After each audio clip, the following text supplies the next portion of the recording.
Good morning, everyone.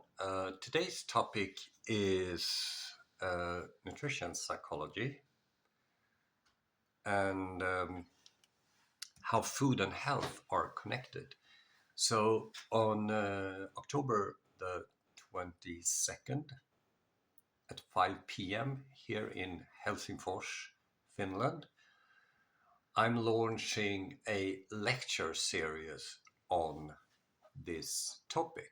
It's not free of charge, but my take is that the benefits of such lectures will not only improve your well-being, but also save you some money.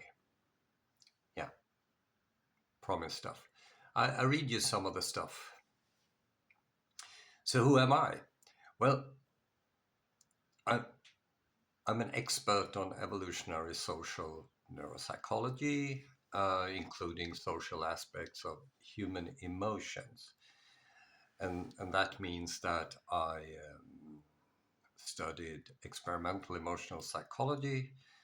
And actually, the thesis, it was a bachelor thesis, was used as course literature at Uppsala University back in the days.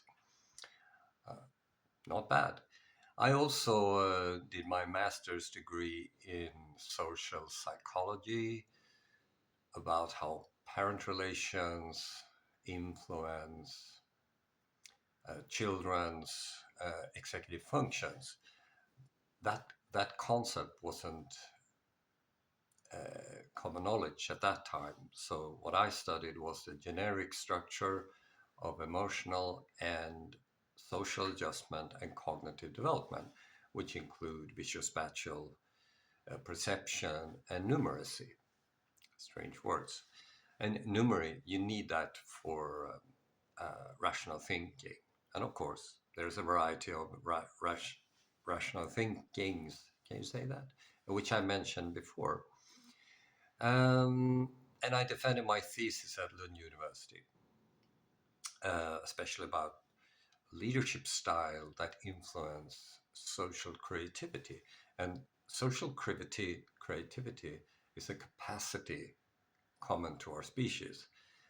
And when when we are mentally stable and healthy, we can use that. Okay, so you get it. Now, mental illness is soaring in Finland. Okay, so the pension fund, FPA, in the other language is Kela, estimate that mental illness cost the taxpayers 1 billion euros a year. It's a lot of money, isn't it? The Brain Foundation expects 50% of the women and 33% of the men over 45 years of age to suffer from a serious brain disease during their lifetime. And this is serious business. 50%. 50%. That's a lot. The risk of contracting Alzheimer's is twice as high in Finland compared to neighboring Sweden. Why is that?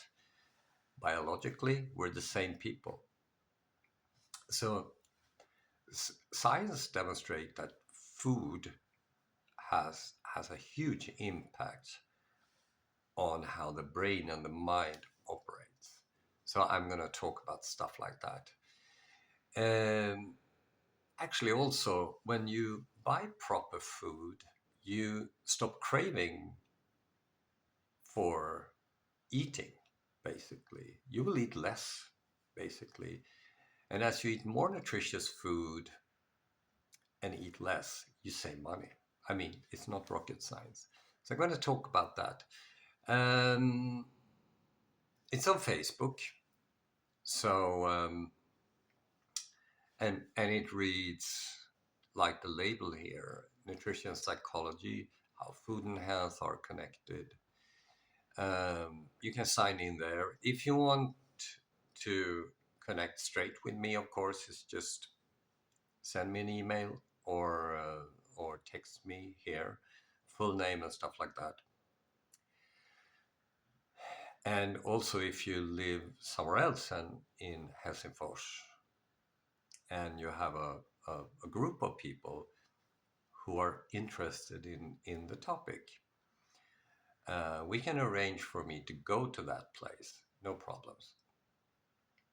Language, um, English. I'm from Sweden, but English is sort of my teaching language, and I actually work as a language coach slash teacher for an American company.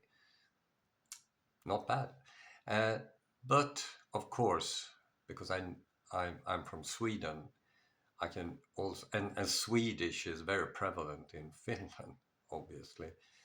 I can also do the lecture in Swedish. So it depends on what you want.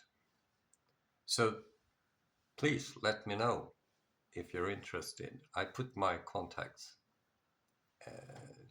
in the comment or in the label.